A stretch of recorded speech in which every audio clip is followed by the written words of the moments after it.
Clayface is not going to save the DCU, and DCU fans need to hear this before they get their hopes up. He's a B-list Batman villain. His only real relevance comes from Batman, a character that doesn't even exist yet in this universe. And Sony already proved exactly what happens when you try this with Venom and Morbius. Plus, there's a Creature Commandos plot hole that makes this whole movie make zero sense. And it makes me feel like James Gunn is already making a mistake. Let's take a look at some of the other films to see exactly what I mean. Venom, an A-list Spider-Man villain, got his own movie. It did very, very well. It surprised a lot of people, but let's be real about why it worked. People go to the theater saying, Venom, that's awesome, cool. Subconsciously, though, you're hoping you see a Spider-Man Easter egg. Something, anything to do with Spider-Man. Because Spider-Man is what makes that character relevant in the first place. The first Venom movie did great. The second one did worse. The third one did even worse. So what did they do next? They spun off another character, Morbius. It barely performed. It did nothing. They even advertised Morbius with a Spider-Man poster painted on a wall in the background.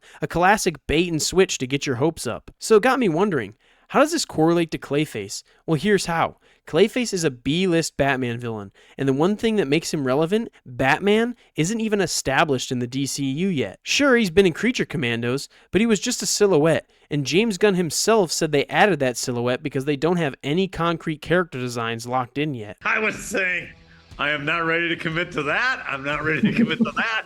I'm not ready to commit to that. So I just like, more silhouette, more silhouette, more silhouette. And think about this for a second.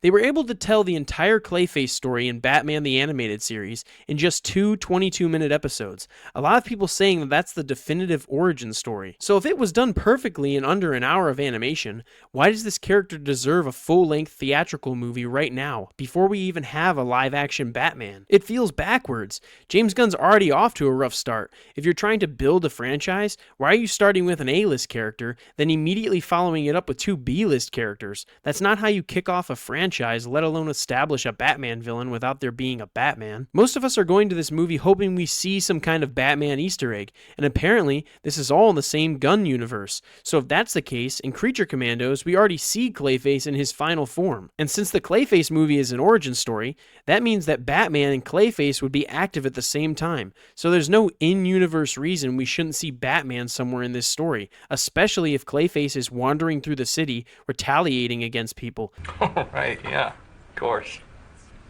It just feels like they missed an opportunity, and if that doesn't convince you, here's another example. You have the Joker movie come out. The Joker is an A-list Batman villain, of course, and everybody's thinking, oh my gosh, the Joker movie? Is this Robert Pattinson's Joker? Is it going to be connected? So you sit down to watch it. It's different. It's something we've never gotten before. But you're kind of just waiting for some type of Batman Easter egg, which does happen. The Joker goes up to Bruce Wayne's house when he's a child and interacts with him. There's your dopamine hit. You got what you wanted. But even that momentum didn't last.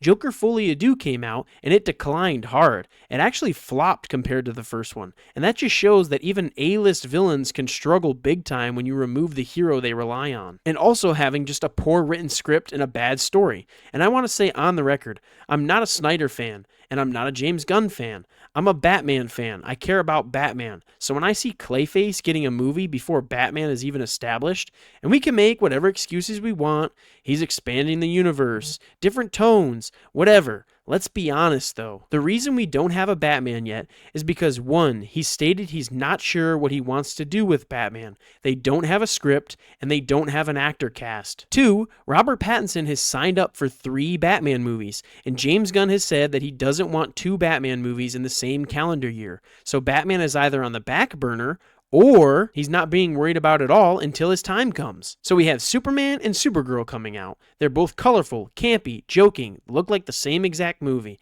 And now we're praising this big tone shift for Clayface. We're using Matt Hagen going off of the animated series origin, and he's a struggling actor whose face is disfigured in an accident. He goes to a mob guy for this experimental cream. It lasts only 24 hours and he needs more, and it doesn't end well from there. And in this new movie, it looks like he gets disfigured in a mob attack, finds a remedy, it goes wrong, and he gains clay-like powers. It's creepy, it's weird, it's dark. Everything that Clayface's origin story already was. So for everybody to freak out and act like this is some massive tone shift from James Gunn, it just doesn't make any sense. Of course, a supervillain origin story is going to be dark, depressing, and scary. The Joker had some really weird moments in it.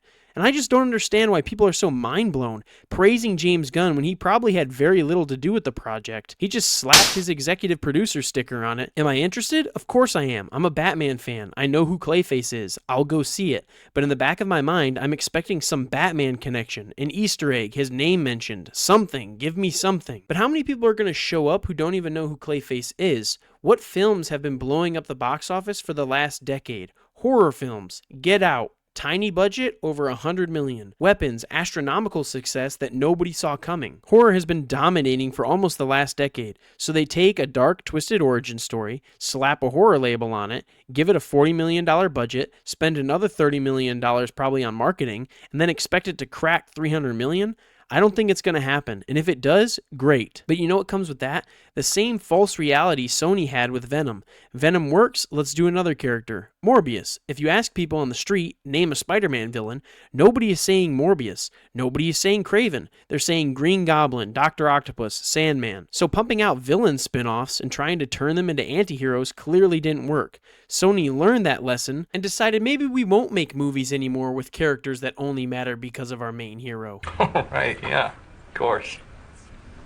And anybody not wearing their James Gunn delusional rose-tinted glasses knows Clayface is not about to destroy the box office. We've seen it with Venom, we've seen it with Morbius, and now DC fans are about to watch it happen again with Clayface. A B-list villain without an A-list hero doesn't sell. That's not an opinion, that's a pattern. So drop your thoughts below. Is Clayface going to surprise everyone, or are we watching history repeat itself? Thanks for watching. Don't forget to like, subscribe, and I'll see you in the next one.